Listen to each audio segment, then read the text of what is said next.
Bonjour, bienvenue à cette capsule sur les finances personnelles.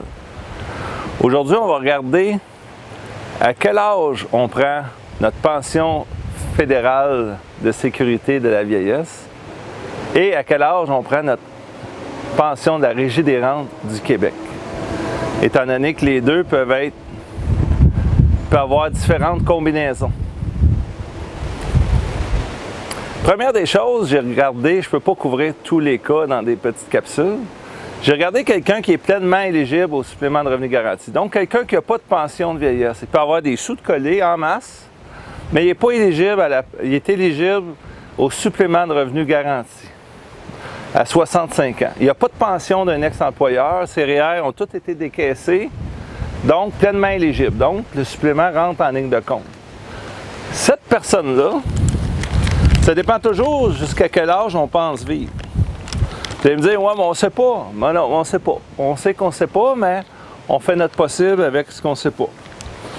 Donc, pour quelqu'un qui n'a pas de pension d'un autre employeur et qui n'a rien d'autre dans ses revenus à 65 ans que la pension fédérale de la vieillesse, bien lui, s'il est bon jusqu'à 82 ans, donc son choix intelligent, c'est la Régie des rentes du Québec à 60 ans, et la pension de vieillesse à 65 ans.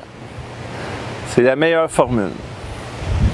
Et s'il pense vivre 83 ans et plus, toujours la pension de vieillesse à 65 ans, mais la Régie des rentes du Québec à 70 ans, parce que c'est bonifié ça.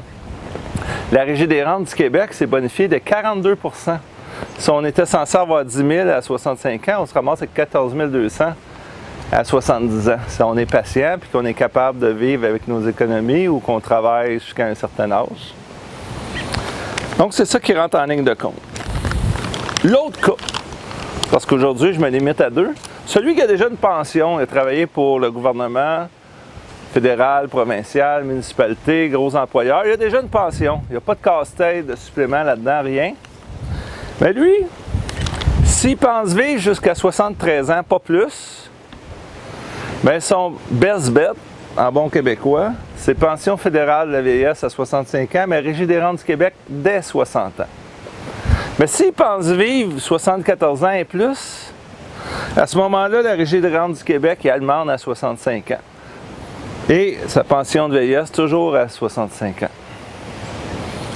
Ça, c'est pour celui qui pense se rendre jusqu'à 80. Pas plus. Celui qui dit, bon, ben, je vais me rendre à 81, 82, donc il y a un petit trou là où c'est la Régie des rentes du Québec à 70 ans et la pension fédérale à 65 ans qui est la meilleure combinaison.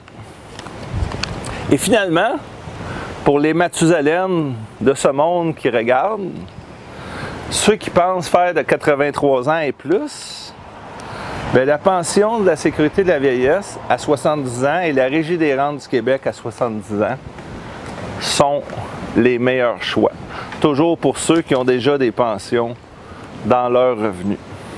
Rappelez-vous que l'espérance de vie d'un homme, quand il a 65 ans, ça veut dire qu'il a déjà traversé les 65 premières années sans mourir, son espérance de vie est de 83,3 ans, je crois. Et une femme, son espérance de vie à 65 ans est de 86,6 ans. Je me trompe peut-être d'un dixième.